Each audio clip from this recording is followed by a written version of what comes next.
Isa, sorry. Pagkakot niya.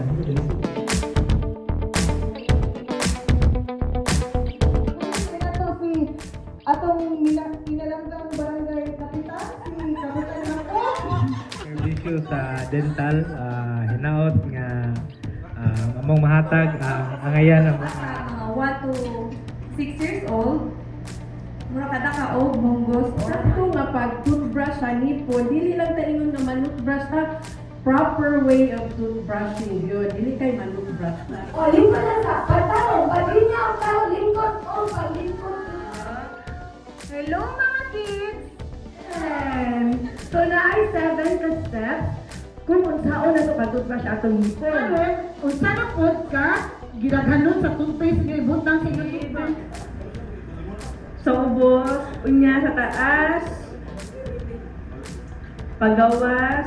Hello. Okay. Okay, behave sa. Mali na, dili na mao. Ana lang, ana. Sige, gunit. Ana lang, ana. Hinay. Nakutana ko ninyo. Pila mo ka minuto ka-toothbrush? 2 minutes. Unsa man inyong iluwa or inyong maglimugmog mo sa tubig? Yung mga bata, kadawang mga kaon, kanang buntag, kanang kaon, nagkaon. Ano kaya mag-toothbrush? Wow!